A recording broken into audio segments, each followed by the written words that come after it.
మేడ్చల్ జిల్లా ఉప్పల్ నియోజకవర్గం Meerpet HB colony పరిసరాల్లో 60 ఏళ్ల వృద్ధురాలు కమలాదేవి హత్యకు గురైంది. హత్యకు గురైన వృద్ధురాలు బాలాజీ హార్డ్వేర్ షాపు నిర్వహిస్తున్నట్లు సమాచారం. షాపులో పనిచేసే కిషన్ సింగ్ అనే యువకుడు వృద్ధురాలిని హతమార్చినట్లు సమాచారం. ఆ వృద్ధురాలిని హతమార్చిన యువకుడు హతమార్చిన వీడియోలను స్నేహితులకు వాట్సాప్ ద్వారా పంపడంతో హత్య వెలుగు చూసింది. రాజస్థాన్లో ఉన్న బంధువులు కుషాయిగూడ చేరుకుని పోలీసులకు ఫిర్యాదు చేశారు.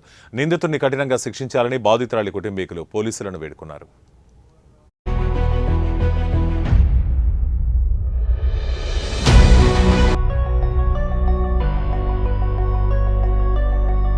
వృద్ధురాలిని మొన్న 11వ తారీఖు మర్డర్ చేయడం జరిగింది.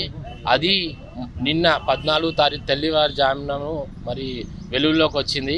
ఈ హౌసింగ్ బోర్డులో కమలా అనే వ్యక్తి దాదాపు 40 నుంచి 50 సంవత్సరాల నుంచి ఇక్కడే స్థిరపడి ఉన్నారు. వాళ్ళ ఓన్ బిల్డింగ్ ఇది. ఈ బిల్డింగ్ షట్టర్లు 4 షట్టర్లు వేరే వాళ్ళకి రెంట్కి ఇచ్చినారు. ఆ హార్డ్వేర్ షాప్లో పనిచేస్తున్నటువంటి పిల్లోడే మరి ఈ సంఘటనను చేసినట్టు పోలీసులు ఆయనను అరెస్ట్ చేయడం జరిగింది. ఇటువంటి సంఘటన జరగడం చాలా బాధాకరణం. తక్షణమే దీని మీద స్పందించి మరి ఆ మైనరు పిల్లోడిని వెంటనే అరెస్ట్ చేసి ఆయనకు తగిన శిక్ష వేయాలని చెప్పి నేను పోలీస్ అధికారులను సూచిస్తున్నాను.